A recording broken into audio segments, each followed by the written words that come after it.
नमस्कार दोस्तों, स्वागत है आप सभी का हमारे चैनल पर। तो हम लोग कर रहे हैं यूपी पीसीए 2024 के लिए टेस्ट ये। तो चलिए बिना समय गवाए हम लोग शुरू करेंगे। बस एक छोटा-सा इन्फॉर्मेशन देखिए, हमारे चैनल पर डेली टेस्ट कराया जाता है और मैडम सुबह करंट अफेयर भी पढ़ाती हैं उसमें और सारे जितने भी सब्जेक्ट है सारे पर घटना चक्र पढ़ा दिया गया है।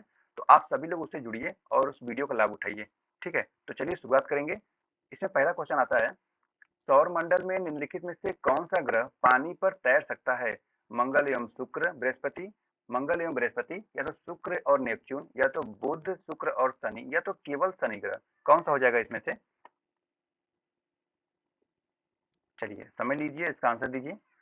तो इसमें ऑप्शन ए हो जाएगा मंगल एवं बृहस्पति। ठीक है, आप लोग भी अगर एक कॉपी और कलम लेकर बैठे होंगे तो इसको लगाइए, देखिए कितने आपके आंसर सही हो रहे हैं। तो इसमें क्या हो जाएगा, मंगल एवं बृहस्पति। आप जानेंगे कि रेड शिफ्ट एक ऐसी घटना है जिसमें किसी वस्तु से उत्सर्जित प्रकाश लंबी यानी लाल तरंग दैर्घ्य की ओर स्थानांतरित होता हुआ प्रतीत होता है। यह डॉपलर प्रभाव के कारण होता है, जो तब होता है जब कोई वस्तु प्रेक्षक से दूर जा रही होती है। जैसे जैसे वस्तु दूर जाती है उसके द्वारा उत्सर्जित प्रकाश की तरंगदैर्घ्य खींचती जाती है। इसका परिणाम स्वरूप यह होता है कि स्पेक्ट्रम के लाल सिरे की ओर एक बदलाव हो जाता है। तो इसमें से क्या हो जाएगा, इसमें से लगाएंगे मंगल एवं बृहस्पति।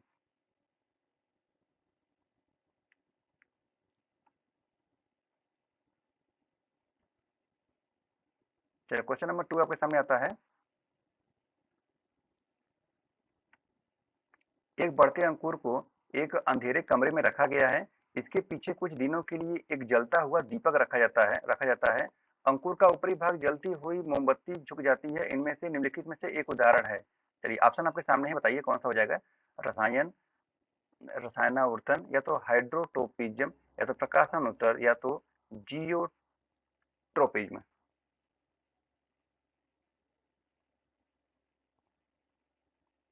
Question number 2।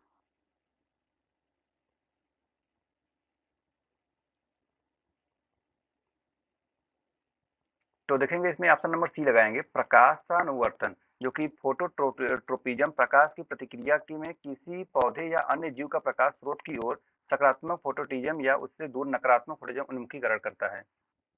चलिए नेक्स्ट क्वेश्चन आता है, क्वेश्चन नंबर 3। निम्नलिखित में से कौन सा तारकीय विकास की प्रक्रिया का सबसे अच्छा वर्णन करता है? वह प्रक्रिया जिसके द्वारा ब्रह्मांड की विभिन्न आकाशगंगाओं में ग्रहों का निर्माण होता है, या तो दूसरा, वह प्रक्रिया जिसके द्वारा एक तारा अपने ईंधन को समाप्त कर देता है और अंत में मर जाता है, या तो ऑप्शन सी, वह प्रक्रिया जिसके द्वारा मानव शरीर में अनुवांशिक परिवर्तन होते हैं, या तो चौथा, वह प्रक्रिया जिसके द्वारा एक जीव एक विशिष्ट वायु में विकसित होता है। क्वेश्चन नंबर 3 का आंसर करिए। तो अगर आपका आंसर बी है तो बिल्कुल सही आंसर है कि वह प्रक्रिया जिसके द्वारा तारा अपने ईंधन को समाप्त कर देता है और अंत में मर जाता है। तो तारकीय विकास वह प्रक्रिया है जिसके द्वारा एक तारा समय के साथ अपने मूल में ईंधन की खपत के कारण बदलता है, और चूंकि एक तारा ईंधन का उपभोग करता है तो यह विकास के विभिन्न चरणों से गुजरता है, और जिसमें इसकी बाहरी परतों का विस्तार विस्तार या संकुचन, इसके तापमान में परिवर्तन और इसके कोर में भारी तत्वों का संलयन शामिल हो जाता है। आगे बढ़ेंगे, क्वेश्चन नंबर 4। निम्नलिखित में से कौन से अंगक पौधे और पशु दोनों की कोशिकाओं में मौजूद है? न्यूक्लियस, राइबोसोम, एंडोप्लाज्मिक रेटिकुलम, या तो ग्लाजिकाए। अब बताना है कौन सा कथन सही है, केवल एक और दो, केवल दो और चार, केवल एक, तीन और चार, या तो एक, दो, तीन, चार। Question number 4। तो देखिए साइंस के क्वेश्चन हमें अधिकतर सही ही होते हैं, तो इसमें ऑप्शन नंबर डी लगा देंगे, चारों के चारों कथन सही हैं। ठीक है, इसमें चारों के चारों कथन सही हैं। चलिए आगे बढ़ेंगे, क्वेश्चन नंबर 5 है। निम्नलिखित में से कौन सा एक मोनोसैकेराइड है? Starch, glycogen, fructose, cellulose. Question number 5। तो ये हो जाएगा फ्रुक्टोज। ऑप्शन नंबर सी लगाएंगे, फ्रुक्टोज। तो मोनोसेकेराइड सरल शर्करा है जिन्हें छोटे कार्बोहाइड्रेट में नहीं जोड़ा जा सकता है। ये अधिक जटिल कार्बोहाइड्रेट के निर्माण ब्लॉक हैं, और मोनोसेकेराइड के उदाहरणों में ग्लूकोज, फ्रुक्टोज और गैलेक्टोज शामिल हैं। क्वेश्चन नंबर 6 है, वसा के बारे में निम्नलिखित में से कौन सा कथन सही है? वसा के बारे में, तो संतृप्त वसा को स्वास्थ्य वसा माना जाता है, या तो दूसरा, ट्रांस वसा को अस्वस्थ वसा माना जाता है, या तो तीसरा, मोनो अनसैचुरेटेड और पॉलीअनसैचुरेटेड वसा को स्वस्थ माना जाता है, या तो चौथा, बहुत अधिक वसा का सेवन करना वजन बढ़ाने में योगदान नहीं देता है। क्वेश्चन नंबर 6 का आंसर बताइए। ठीक है, देखिए ये आप कमेंट बॉक्स में भी आंसर दे सकते हैं इसका। तो इसमें क्या हो जाएगा, ऑप्शन नंबर बी लगाएंगे, ट्रांस वसा को अस्वस्थ वसा माना जाता है। ऑप्शन नंबर बी करेक्ट हो जाएगा। तो वसा एक प्रकार का पोषक तत्व है जो कई प्रकार के शारीरिक कार्यों के लिए आवश्यक है, जिसमें ऊर्जा उत्पादन, विटामिन का अवशोषण और हार्मोन विनियम शामिल है। हालांकि सभी वसा समान नहीं बनाए जाते हैं। कुछ वसा जैसे कि ट्रांस वसा को अस्वस्थ माना जाता है और यह हृदय रोग तथा अन्य स्वास्थ्य समस्याओं के जोखिम को बढ़ा सकता है, और अन्य वसा जो देखेंगे जैसे कि मोनोअनसैचुरेटेड और पॉलीअनसैचुरेटेड वसा को स्वस्थ माना जाता है और हृदय रोग और अन्य स्वास्थ्य समस्याओं के जोखिम को कम करने में मदद कर सकता है। चलिए नेक्स्ट बढ़ेंगे क्वेश्चन नंबर 7 की तरफ। 7 है, निम्नलिखित में से कौन सी संरचना श्वसन तंत्र में गैस विनियम विनिमय के लिए उत्तरदायी है? ब्रंकाई, स्वर यंत्र यानी लैरिंक्स, कुपिका या ग्रसनी। Question number 7। तो इसका आंसर सी हो जाएगा, कुपिका। क्या हो जाएगा? कुपिका हो जाएगा। ठीक है। क्वेश्चन नंबर 8, निम्नलिखित में से किस प्रक्रिया के परिणाम स्वरूप दो समान संतति कोशिकाओं का निर्माण होता है? समसूत्री कोशिका, अर्धसूत्री कोशिका, समसूत्री और मियोसिस दोनों, या तो न तो समसूत्री और न ही अर्धसूत्री विभाजन। क्वेश्चन नंबर 8 का आंसर करिए।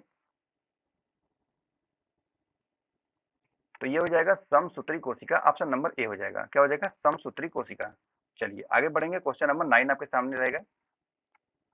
निम्नलिखित में से कौन सा कानून बताता है कि स्थिर तापमान पर गैस का दबाव और आयतन एक दूसरे के व्युत्क्रमानुपाती होते हैं? बायलर का नियम, चार्ल्स का नियम, गे-लुसैक का नियम या औग्रादी का नियम। तो देखिए इसमें क्या हो जाएगा, ये हो जाएगा बॉयल का नियम। क्या होता है कि बॉयल का नियम कहता है कि स्थिर तापमान पर गैस का दबाव और आयतन एक दूसरे के व्युत्पन्नानुपाती में होता है, मतलब जो व्युत्पन्न होता है। और इसका अर्थ है कि यदि गैस का आयतन घटता है तो दबाव बढ़ेगा, और इसके विपरीत जब तक तापमान स्थिर रहेगा तो वो घटेगा। तो सही उत्तर क्या है? ये हो जाएगा बॉयल का नियम। चलिए नेक्स्ट है क्वेश्चन नंबर 10। CMY के रंग मॉडल का उपयोग रंगीन मुद्रण में किया जाता है और इसका उपयोग मुद्रण प्रक्रिया का वर्णन करने के लिए भी किया जाता है। जब CMY के प्राथमिक दो रंग को पूरी ताकत से समन्वित किया जाता है तो परिणामी द्वितीयक मिश्रण होता है। लाल, हरा और नीला, सफेद, सियान और नारंगी, या तो हरा गुलाबी और मैजेंटा, या तो काला बैगनी और सफेद। चलिए वीडियो रोकिए, क्वेश्चन का आंसर करिए। Question number 10। इसका आंसर ए हो जाएगा, लाल, हरा और नीला। क्या हो जाएगा? लाल, हरा और नीला। ठीक है। चलिए नेक्स्ट क्वेश्चन, क्वेश्चन नंबर 11। निम्नलिखित में से कौन सा आनुवांशिक रूप से संशोधित फसल का उदाहरण है? कीटनाशकों के उपयोग के लिए उगाए गए जैविक टमाटर, या तो गेहूं जिसे कीटों के प्रतिरोध के लिए चुनिंदा रूप से उगाया गया है, या तो तीसरा मकई जिसे कीड़ों को मारने वाले विष का उत्पादन करने के लिए आनुवांशिक रूप से इंजीनियर किया गया, या तो चौथा है चावल जिसकी पैदावार बढ़ाने के लिए दूसरी किस्म के साथ संकरण कराया गया है। Question number 11।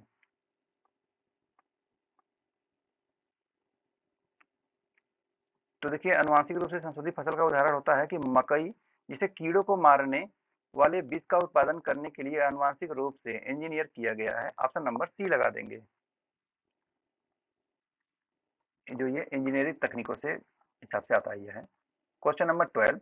निम्न में से कौन सा तत्व सर्वाधिक विद्युत ऋणात्मक है? ऑक्सीजन, कार्बन, हाइड्रोजन या नाइट्रोजन। Question number 12। तो ये है ऑक्सीजन। ठीक है। वैद्युत ऋणात्मक एक सहसंयोजक बंधन में इलेक्ट्रॉनों को आकर्षित करने के लिए एक तत्व की क्षमता का एक उपाय है। पॉलिंग स्केल पर ऑक्सीजन का उच्चतम वैद्युत ऋणात्मक मान 3.44 है, जो इसे सबसे अधिक विद्युत तत्व बनाता है। चलिए आगे बढ़ेंगे। क्वेश्चन नंबर 13 देखेंगे। निम्न में से कौन सा विद्युत चुंबकीय तरंगों के बारे में सही है? इन्हें संचरण के लिए माध्यम की आवश्यकता होती है, या वे केवल निर्वात में चल सकते हैं, या तो वे प्रकाश की गति से चलते हैं, या तो वे ध्रुवीकृत नहीं हो सकते। Question number 13। तो ये हो जाएगा वे प्रकाश की गति से चलते हैं। ऑप्शन नंबर सी हो जाएगा। क्वेश्चन नंबर 14 है, निम्नलिखित में से कौन सा लुईस एसिड है? लुईस एसिड बताइए कौन सा है? आपके सामने ऑप्शन है। तो ये हो जाएगा FeCl3। तो एक लुईस एसिड अमेरिकी भौतिक रसायन रसायन ये गिलबर्ट एन लुईस के लिए नामित है। एक रासायनिक प्रजाति है जिसमें एक खाली कक्षीय होता है जो लुईस एडक्शन बनाने के लिए एक लुईस बेस में एक इलेक्ट्रॉन जोड़ी को स्वीकार करने में सक्षम होता है।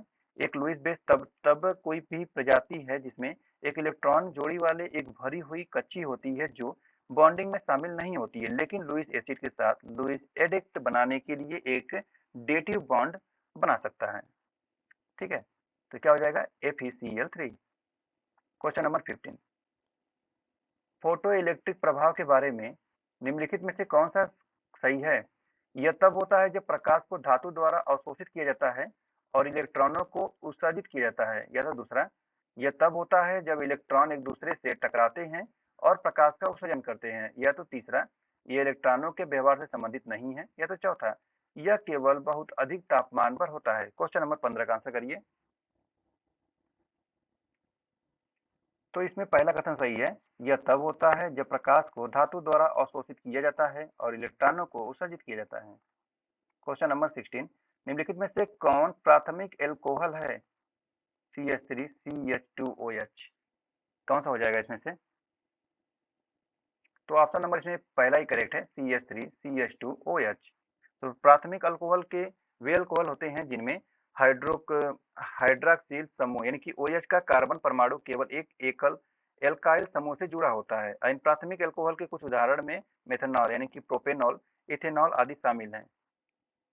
क्वेश्चन नंबर 17, जेनेटिक इंजीनियरिंग के बारे में निम्नलिखित में से कौन सा कथन सत्य है? जेनेटिक इंजीनियरिंग, तो जेनेटिक इंजीनियरिंग में पुनः संयोजक डीएनए प्रौद्योगिकी का उपयोग शामिल है। या तो दूसरा,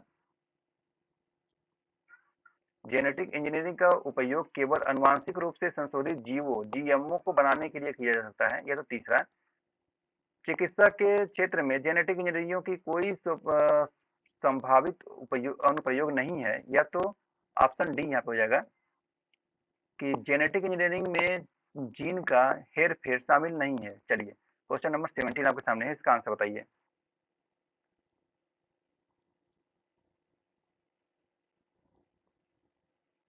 तो इसमें पहला कथन सही है। जेनेटिक इंजीनियरिंग में पुनः संयोजक डीएनए प्रौद्योगिकी का उपयोग शामिल है। ऑप्शन नंबर क्या हो जाएगा? ए हो जाएगा। चलिए आगे बढ़ेंगे। क्वेश्चन नंबर 18, अब ये कथन और कारण क्वेश्चन है।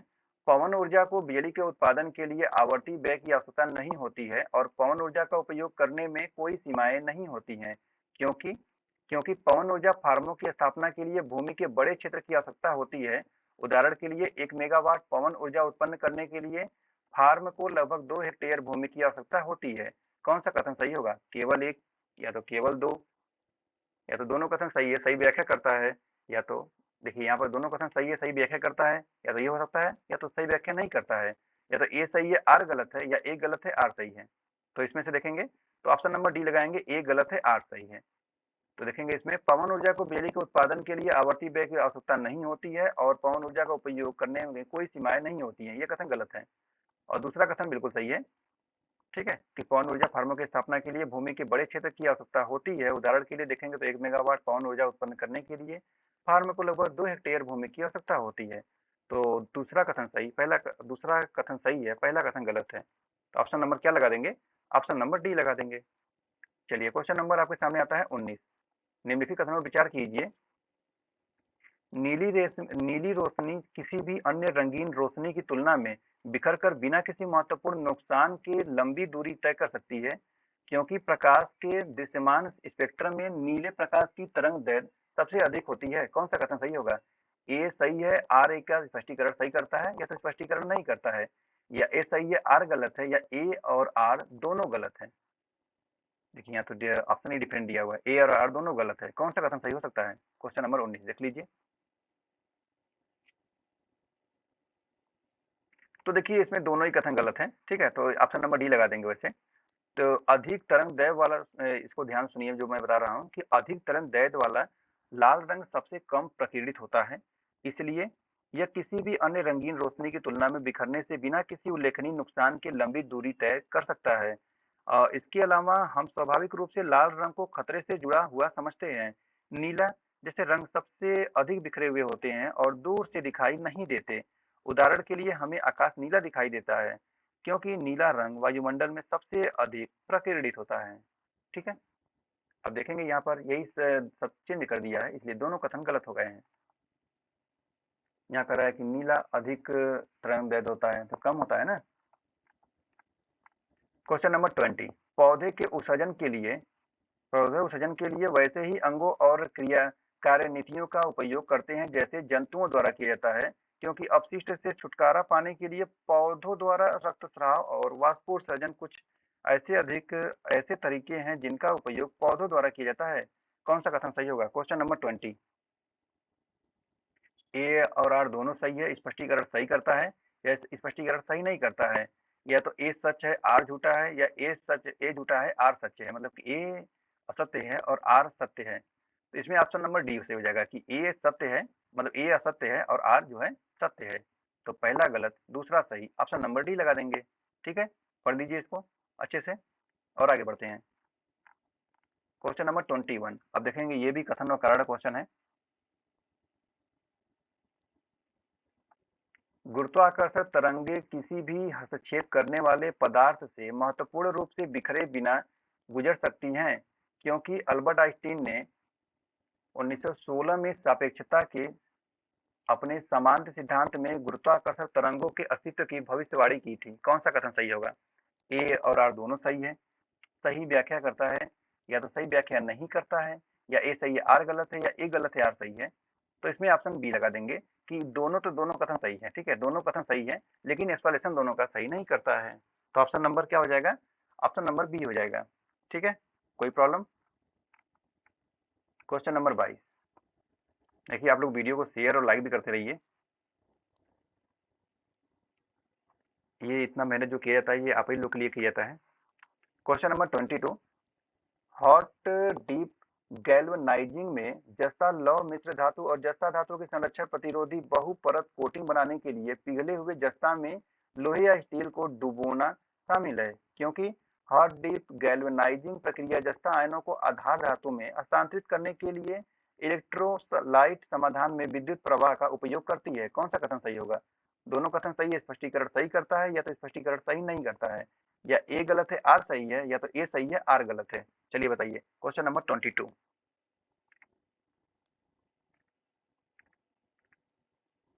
तो देखेंगे इसमें इसमें क्या है कि ये पहला कथन सही है, लेकिन इसमें दूसरा कथन सही नहीं है। तो ऑप्शन नंबर डी लगा देंगे कि ए सही है लेकिन आर गलत है। क्या हो जाएगा? ए सही है आर गलत हो जाएगा। देख लीजिए एक बार अब यहाँ पर क्वेश्चन को, उसके बाद आगे बढ़ेंगे। ठीक है, बढ़े। क्वेश्चन नंबर 23, ऑस्मोसिस परासरण पोषक तत्वों के परिवहन और चयापचय अपशिष्ट उत्पादों के निर्गमन को प्रभावित करता है, क्योंकि ऑस्मोसिस परासरण में उच्च सांद्रता वाले क्षेत्र से कम सांद्रता की ओर अणुओं का संचालन संचलन तब तक होता है जब तक कि झिल्ली की दोनों ओर सांद्रता समान नहीं हो जाती है। कौन सा कथन सही होगा? दोनों कथन सही है, स्पष्टीकरण सही करता है, या तो स्पष्टीकरण सही नहीं करता है। ए सही है आर गलत है, या ए गलत है आर सही है। क्वेश्चन नंबर बताइए क्या हो जाए, इसमें से क्या हो जाएगा आंसर? तो देखिए इसमें दोनों ही कथन सही है, ठीक है, लेकिन स्पष्टीकरण भी सही करता है। तो ऑप्शन नंबर क्या लगा देंगे? ऑप्शन नंबर ए करें लगाएंगे कि दोनों कथन सही है और सही व्याख्या करता है। ओके, चलिए आगे बढ़ेंगे। अब देखेंगे क्वेश्चन नंबर 24, कथन और कारण क्वेश्चन ये भी है। लाल शैवाल सही मायनों में अर्थों में शैवाल नहीं है, बल्कि प्रकाश संश्लेषी जीव है। वही देखेंगे, क्योंकि लाल शैवालों में हरा होने के लिए क्लोरोफोरिल को क्लोरोफिल नहीं होता, लेकिन उनमें क्लोरोफिल होता है और वे भोजन बनाने के लिए सूर्य के प्रकाश का उपयोग करते हैं। कौन सा कथन सही होगा इसमें? बताइए। तो देखेंगे इसमें भी दोनों कथन सही है और सही व्याख्या करता है। तो ऑप्शन नंबर क्या लगाएंगे? ए लगा देंगे। अच्छा, अब आपको ऑप्शन समझ में आ रहा होगा, ठीक है, समझ में आता है ना कि ए और आर दोनों सही है, स्पष्टीकरण सही करता है, या तो दूसरा ऑप्शन ए और आर दोनों सही है लेकिन स्पष्टीकरण नहीं करता है। या तो ए सही होगा आर गलत होगा, या ए गलत होगा आर सही होगा। ऐसे ही ऑप्शन आते हैं इसमें। चलिए क्वेश्चन नंबर 25,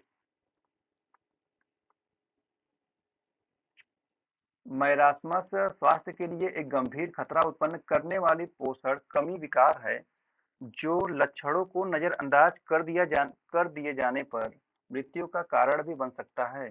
क्योंकि प्रोटीन, विटामिन, खनिज, कार्बोहाइड्रेट और लिपिड की गंभीर कमी वायरल जीवाणु और परजीवी संक्रमण बच्चों, वृद्ध, वयस्कों और कमजोर प्रतिरक्षा प्रणाली वाले लोगों को प्रभावित करने वाले इस विकार के प्रमुख कारण हैं, जो मरासमस से अधिक प्रवण होते हैं। कौन सा कथन सही होगा? क्वेश्चन नंबर 25 बताइए।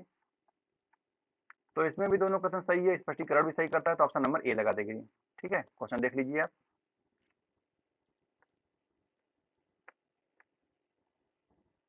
चलिए नेक्स्ट आता है क्वेश्चन नंबर 26।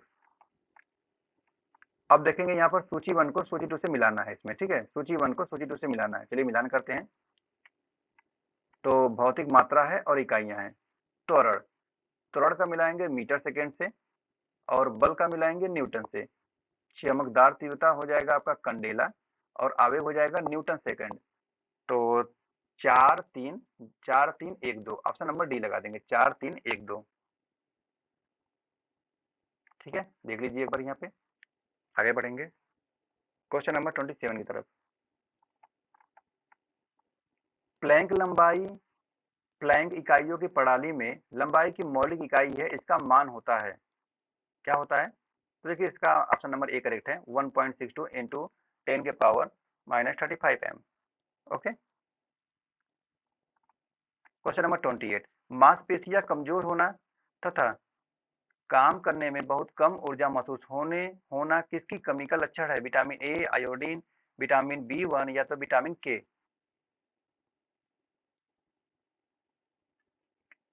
तो ये हो जाएगा vitamin B1, option number C हो जाएगा विटामिन B1। तो विटामिन ए की कमी से क्या होता है? दृष्टि व संबंधी रोग होता है, मतलब रतौंधी वगैरह। और आयोडीन की कमी से तो ये बच्चों में घेंघा रोग और मानसिक विकलांगता का भी होता है। वही विटामिन, जो इसका आंसर सही था कि विटामिन B1 जिसे थायमिन भी कहा जाता है, से बेरी-बेरी जैसी पुरानी बीमारियां हो सकती हैं, जो कि न्यूरोलॉजिकल और हृदय संबंधी बीमारी है। मांसपेशियों में कमजोरी, शरीर में ऊर्जा की कमी इत्यादि इसकी कमी से लक्षण इसके होते हैं। ठीक है, तो ऑप्शन नंबर क्या लगा देंगे? सी लगा देंगे। ठीक है, चलिए आगे बढ़ेंगे। क्वेश्चन नंबर 29 है। चलिए इसको देखेंगे, इसमें मिलान करना है आपको। ठीक है, क्या करना है? मिलान करना है इसमें। आर्थोरिक्सिया, आर्थोरिक्सिया ये हो जाएगा आपका ईटिंग डिसऑर्डर। कोलेस्ट्रॉल ये हो जाएगा सीपदार मछली। एट्रोपिन, एट्रोपिन हो जाएगा एल्कलॉइड।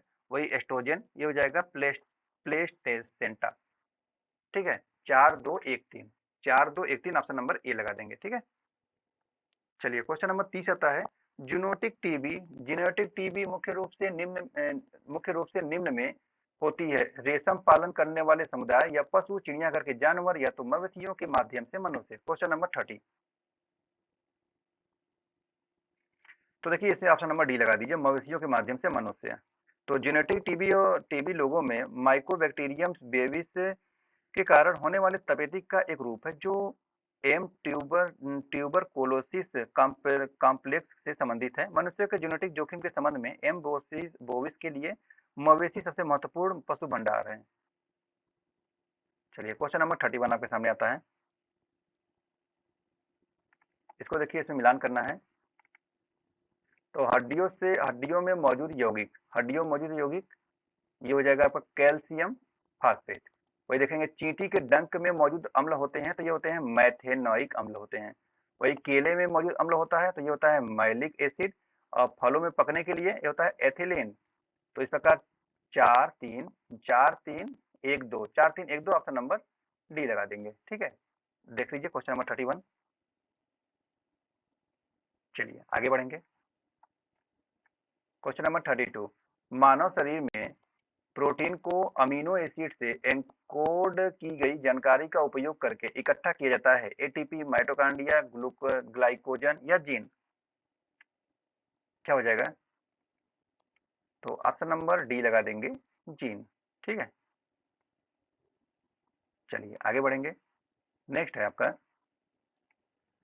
अब देखिए यहाँ पर कुछ कार्यक्रम है, प्रक्षेपण वर्ष है, इसको मिलान करना है। ओके, तो चलिए मिलान करेंगे। राष्ट्रीय एड्स नियंत्रण कार्यक्रम, तो ये हो जाएगा 1992 का। वही एकीकृत बाल विकास योजना, तो ये हो जाएगा 1975। राष्ट्रीय कुष्ठ रोग उन्मूलन कार्यक्रम, तो ये हो जाएगा 1983। यूनिवर्सल टीकाकरण, तो ये हो जाएगा 1985। ठीक है, तो राष्ट्रीय एड्स नियंत्रण कार्यक्रम 1992, एकीकृत बाल विकास योजना 1975, राष्ट्रीय कुष्ठ रोग उन्मूलन कार्यक्रम 1983 और यूनिवर्सल टीकाकरण कार्यक्रम 1985। ऑप्शन नंबर सी करेक्ट हो जाएगा 2143। क्वेश्चन नंबर 34, निम्नलिखित रसायनों पर विचार कीजिए। Iodine, cyanoacrylate, silver nitrate, ninhydrin. ऊपर दिए गए रसायनों में से कौन सा रसायन फोरेंसिक वैज्ञानिकों द्वारा उंगलियों के निशान प्रकट करने और एकत्र करने के लिए उपयोग किया जाता है? केवल एक और दो, केवल दो और तीन, केवल तीन और चार, या तो उपरोक्त सभी। Question number 34। तो देखिए इसमें चारों कथन सही है। ठीक है, चारों कथन सही है तो ऑप्शन नंबर डी लगा दीजिए, उपरोक्त सभी। ठीक है, ऑप्शन नंबर डी हो जाएगा। क्वेश्चन नंबर 35 आपके सामने है। जीवाणु भोजी के संदर्भ में कौन सा कथन सही है? जीवाणु भोजी, बैक्टीरियोफेज जीवाणु भोजी पानी में सबसे प्रचुर मात्रा में जैविक कण है और बायोमास का दूसरा सबसे प्रचुर घटक है। और दूसरा ऑप्शन है बैक्टीरियोफेज जीवाणु भोजी की अनुवांशिक सामग्री या परमाणु सामग्री या तो डीएनए या आरएनए हो सकती है। कौन सा कथन सही होगा बताइए? दोनों ही कथन सही है तो ऑप्शन नंबर सी लगा देंगे। ठीक है, दोनों ही कथन सही तो क्या लगा देंगे? ऑप्शन नंबर सी करेक्ट हो जाएगा। चलिए आगे बढ़ेंगे। सेंटोरस शब्द हाल ही में किसके संदर्भ में समाचारों में था? गाय को प्रभावित करने वाला रोग, या तो ओमिक्रॉन एक सब वेरिएंटिन, या तो बंदरों के जीन में उत्परिवर्तन, या तो कैंसर की शुरुआत का पता लगाने के लिए डिवाइस। Question number 36। तो ये हो जाएगा ओमिक्रॉन का एक सब वेरिएंट, ऑप्शन नंबर बी लगा देंगे। ठीक है, तो ऑस्ट्रियन वैज्ञानिक के एक विश्लेषण के अनुसार वैज्ञानिकों द्वारा BA 2.75 लेबल वाले ओमिक्रॉन वेरिएंट और सेंटरस का उपनाम भारत में पाया गया है, जो कोविड-19 मामलों के थोक का कारण बन सकता है। चलिए 37, निम्नलिखित में से कौन सा युग्म सही सुमेलित नहीं है? एपिनेपचीज, या तो जेनेटिक इंजीनियरिंग क्रिस्पर, या तो गोल्डन राइस बीटा कैरोटीन, या तो मध्य मंडल पृथ्वी के वायुमंडल का सबसे गर्म क्षेत्र। क्वेश्चन नंबर 37 का आंसर करेंगे। कौन सा कथन सही नहीं बताना है? एफिनेट चीज सही है, जेनेटिक इंजीनियरिंग क्रिस्पर ये भी सही है C9 का, गोल्डन राइस बीटा कैरोटीन ये भी सही है, और मध्य मंडल पृथ्वी के वायुमंडल का सबसे गर्म क्षेत्र ये कथन गलत हो जाएगा। ठीक है, तो ऑप्शन नंबर क्या लगाएंगे? डी लगा देंगे। इसमें क्या हो जाएगा? डी हो जाएगा। चलिए आगे बढ़ेंगे। क्वेश्चन नंबर 38, वह जीन जो बीटी बैगन के उत्पादन से जुड़ा है? RNA, क्राई वंश AC, tRNA या SNRNA। Option number B correct हो जाएगा, सी क्राई 1AC। चलिए 39, इसरो ने हाल ही में SSLV D2 रॉकेट का उपयोग निम्नलिखित उपग्रहों को निम्न पृथ्वी की कक्षाओं LEO में लॉन्च करने के लिए किया था। भू अवलोकन उपग्रह EOS.07, या तो जीनस 1, या तो आजादी सेट 2, या तो निसार। केवल एक और दो, केवल दो और चार, केवल एक दो तीन, या तो दो तीन चार। चलिए बताइए क्वेश्चन नंबर 39 का आंसर। तो देखिए पहला सही है, दूसरा सही है, तीसरा सही है, लेकिन ये निसार इसमें नहीं आता है। ठीक है, ये नासा और इसरो का था, तो ये निसार नहीं आएगा। ऑप्शन नंबर सी लगा देंगे। ठीक है, 1 2 3। चलिए क्वेश्चन नंबर 40 आपके सामने आता है। यह है कि क्लब बरूट गोभी, ब्रोकली, फूल गोभी, ब्रसेल्स स्प्राउट, मूली, सलजम, स्टॉक, वालफ्लावर आदि का एक आम रोग है और यह इसके कारण होता है तो वायरस, कवक या आयरन की कमी, या तो जिंक की कमी। क्वेश्चन नंबर 40 का आंसर करिए।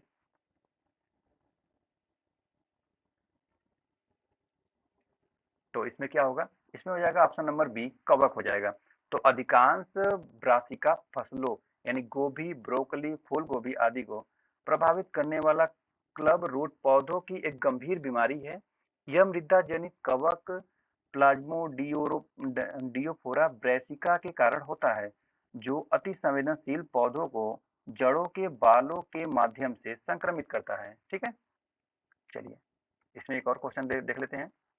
नैनो जेल निम्न में से क्या है? नैनो जेल त्रिआयामी हाइड्रोजेल सामग्री है जो क्रॉस लिंक्ड स्वेलेबल पॉलीमर नेटवर्क द्वारा बनाई जाती है, या तो दूसरा अत्यंत छोटी बूंदों का वर्ग है जो नीले रंग के साथ पारदर्शी या पारभासी प्रतीत होता है, या तो तीसरा, यह अविभाजित स्टेम कोशिकाओं के स्व-नवीकरणीय नवीकरण प्रक्रिया में गंभीर रूप से महत्वपूर्ण एक प्रमुख प्लुरिपोटेंसी नियामक है, या तो चौथा, यह स्व-प्रतिकृति बनाने वाला सबसे छोटा ज्ञात जीवाणु है। चलिए, क्वेश्चन नंबर 41 का आंसर करिए, ये आपका होमवर्क है, ठीक है?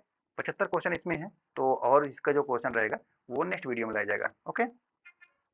तो चलिए बताइए क्वेश्चन नंबर 41 का आंसर। आप लोग कमेंट बॉक्स में इसका आंसर बताएँगे और फिर मैं जब नेक्स्ट वीडियो लेकर आऊँगा तो इसके आंसर बताऊँगा और इसका एक्सप्लेनेशन भी दूँगा। ठीक है? तो आप लोग को सही गलत जो भी इसका आंसर हो, आता हो, आप लोग कमेंट बॉक्स में आंसर किया करिए और वीडियो जब खत्म होता है तो आप लोग वीडियो के बारे में जो है फीडबैक भी दिया करिए कि वीडियो आपको कैसा लग रहा है, कैसा नहीं लग रहा है। आप अपना फीडबैक देंगे, अपना विचार व्यक्त करेंगे, प्रकट करेंगे, तो मुझे भी लगेगा कि आप लोग कहाँ से देख रहे हैं वीडियो और क्या कमी है, क्या नहीं कमी है, क्या चाहते हैं आप लोग। किस प्रकार से वीडियो और अच्छा से लेकर आया जाए ताकि आपको और अच्छे से समझ आए और आपके एग्जाम में क्या कमी है, क्या नहीं कमी है, उसकी पूर्ति की जा सके। तो चलिए इसी के साथ इसको वीडियो को समाप्त किया जाता है और बहुत जल्द ही इसका नेक्स्ट पार्ट लेके आया जाएगा। आप सभी का बहुत-बहुत धन्यवाद। Thank you so much. जय हिंद।